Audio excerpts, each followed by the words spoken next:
Shalom and greetings from Jerusalem, Jane. I tried to step out on my balcony and make this video update with the beautiful scenery of the Sea of Galilee behind me, but every afternoon the wind picks up and my hair was just everywhere and it was too noisy. So I just took my chair and I just moved inside my living room a little bit. So I want to give this update so you know what's going on in Israel, and it's actually quite a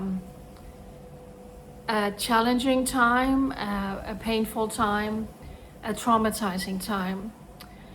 Yesterday we had another horrific terror attack. This took place in central Israel when an Israeli Arab citizen stole a pickup truck. And then he went on a shooting rampage in 3 different locations. And he shot and killed an Israeli father. His name was Chaim. He was 55 years old. He was brutally murdered and 5 people were injured when this vile terrorist was driving around, and in 3 different locations, including a gas station, he just fired at innocent people. So a funeral is taking place of a 55-year-old family man who did nothing but was brutally murdered for no other reason than being Jewish. I want to show you his photo actually, because he was brutally murdered yesterday. May his memory forever be a blessing. And I'm sending my deepest condolences to his family. It's quite a challenging time because almost every day, every other day, a soldier is being killed in Lebanon. Within the last 48 hours, we have had 3 soldiers killed. 2 was killed by Hezbollah, where the families are getting a knock on the door. We regret to inform you. One of them was actually wounded, an officer, and he later succumbed to his wounds in the hospital. And then a 3rd soldier was killed in a tragic accident when a gun discharged among soldiers. So that was 3 soldiers within the last 24 hours. And yet another horrific terror attack that just shatters this nation to the core. So that's 4 funerals of men here in Israel, of mothers, of fathers, of husbands, of sisters, of brothers who have to say goodbye to their beloved. It is absolutely heartbreaking. I made a video earlier this morning. I think some of you probably saw it, because once again we are under attack by the vile Houties. Yes, they joined the fun. By Iran, the mothership of all evil, and also by Hezbollah. If you think, well, I thought there was a ceasefire between you and Hezbollah. Well, we thought not Hezbollah, between Israel and Lebanon, that's one thing, but Hezbollah, not so much. So they have continued, like I just said, they have continued to kill our soldiers. Every other day, there's a funeral of a young, precious son of Israel murdered by Hezbollah, and they also continue to fire at us here inside Israel. I'm at the Sea of Galilee. I can hear it. I'm also watching it from my balcony. And eventually the Israeli government by Prime Minister Netanyahu said enough is enough, and they went into Beirut and they targeted some of Hezbollah assets and targets. And then Iran decided we are going to join the fun. So last night around 10:30, our phones were blowing up and we got the missile warning that the Israeli military had detected ballistic missiles coming from Iran. And then millions and millions of people, it started up here in the north, were running for cover. I was in my bomb shelter. I think last night it was approximately between 10 and 12 rockets that was fired last night. Not rockets, missiles.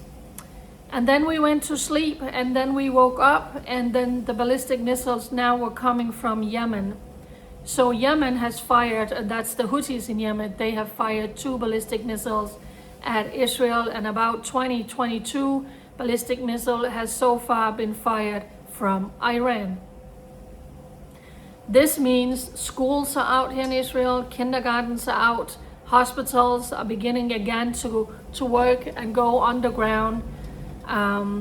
Young boys and girls in schools who was having exams, their exams has been canceled. So again, our lives is completely disrupted because we are under attack. Naturally, this is something that we have been waiting for because we knew it was coming, and because we have been living in a limbo where, well, we are still at war with Hamas in Gaza. We still have soldiers in Gaza. And like I said, Israel is doing what Israel needs to do in Lebanon with Hezbollah. Like Hamas turned Gaza into the biggest terrorist nest with tunnels everywhere in Gaza. The millions and millions and millions and billions of dollars that your government has sent into Gaza over the years for aid has been used to build all of these bunkers and tunnels inside Gaza. Hezbollah has been doing the same in the north, in the south of Lebanon, towards down to Israel. They have tunnels everywhere. You can't even begin to imagine the amount of ammunition and weapons they also had. And they were preparing an October 7th style attack on the northern part of Israel. And Israel went in and they did what they did, and they are doing what they're doing in Lebanon right now against Hezbollah. So what's it like here in Israel right now? Well, I have been a little bit quiet, and I appreciate so much that you are asking about me, because sometimes it's simply too much when year after year it's like that. And for instance, today I needed to do shopping. My refrigerator is empty. So now we are back to where the reality is that you need to go and do something. But any given moment, your phone can blow up, and you know you need to seek shelter because either the Houthis, Hezbollah, or Iran are trying to murder you with missiles, with drones, and with rockets. So I took the bus uphill. We are at the foot of a hill. I can't hike all the way up, and then the bus turns and it goes up again. And there's a small supermarket, and I recorded a short video. You can just see how gorgeous and beautiful, and all the fruit, the vegetables, the salad. I mean, it's just so delicious, all of these Israeli goods. So I'm doing my shopping, and as I come out, the bus just passed me, and I'm like, oh God, there are 30 minutes until the next bus. And I was like, no, I'm not gonna wait for that, it's too hot. So I actually walked home, which is very, very steep downhill. It's not good for my knees, but and my trolley was very, very heavy, and I was sweating. So I'm home a little bit after 9, and I unpack and I go straight to the shower, the second shower of the day, because it's so hot. And then as I am just turning off the water and stepping out of the shower, I hear this sound. I'm like, what is this sound? And here is another incoming ballistic missile from Iran. And then you need to go to your bomb shelter. I'm always peeking out on my balcony. I'm only on the first floor now, so there's not so much I can see. In Jerusalem, I was on the 4th, the last time we were in ballistic missile attack with Iran. But it was very loud. My whole house was shaking. And the wind is really picking up. I mean, the Sea of Galilee is right over here. It's so breathtaking. So we are back to this situation now where we are at war with Iran. The Israeli military was just out now saying that they anticipate that this is going to take several more days, and it could resume back into the full war that we was in. And this is where I have my beautiful necklace, Operation Roaring Lion. You see here, we have the nation of Israel here. We got the lion, and then we got the Star of David. Operation Roaring Lion. Isn't this just absolutely cool? My necklace, I love it. So our soldiers and our fighter pilots are roaring like lions against all of these savages who has a death wish, and that is the destruction of the Jewish state and the Jewish people. You see, the Jewish people are home in their God-given homeland. They don't bother anyone. They don't go out and start wars. They are being attacked. We have the enemy all around us. And we have them in Iran, and we have them in Yemen. And then we have the enemy from within, like this Israeli Arab who just murdered a 55-year-old Israeli father here in Israel, brutally murdered him in yet another horrific terror attack. And it is funeral upon funeral upon funeral. I cannot even begin to describe what it's like to be here. There's not one family that's not affected, that doesn't have lost anyone, or know someone who has lost someone, or all the soldiers who have lost numbers of friends, of fellow soldiers, of buddies, going back all the way to the 7th of October and the onslaught against the Jewish people. So right now, we will see how long this is going to be. We will see how big it's going to be, how it's going to escalate. As of this moment, Ben Gurion Airport is open and it's functioning. People are leaving and coming, but I saw that the Home Front Command is pushing for a limit that they only want there to be 2,500 people allowed, but that has not been approved yet. I also saw that El Al is out saying people who has scheduled to fly to Israel in or out up until the 13th of this month can free of charge reschedule their tickets. So right now we are back to the scenario of living one day at a time. Everything is disrupted again. We don't know what we can and what we cannot do. I don't have a vehicle, so I'm completely depending on the bus. And I actually moved here for April 1st, and that's when we were in the last big round of war. And as we pulled up in front of my new building, the siren came and we were under attack both from Iran and Hezbollah at the same time. And that was going on for the first couple of weeks while I lived here. And one day when I was waiting for the bus, I was speaking to this young woman, and she says, well, if the really big war is gonna come again, then there just won't be any buses.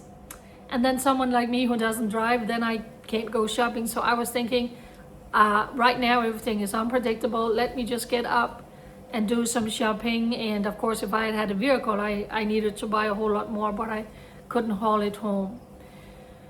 So pray for Israel at this time. It's very, very serious. My heart is with the people of Israel. My prayers and my heart especially with the children. Once again, they are missing daddy because he's out at war defending the Jewish homeland against all of these savages who want to eradicate all the Jews, who want to annihilate Israel. All the brave women who's home alone with their children because their husband has been out serving for the last 400 days. The toll on people, the toll on families, people losing their jobs because of all of this. You can't not even begin to imagine or fathom all the trauma that is etched into every fiber, every nerve, every cell, every muscle in your body from living like this. And I keep saying there's not one nation that would put up with what we are putting up here in Israel.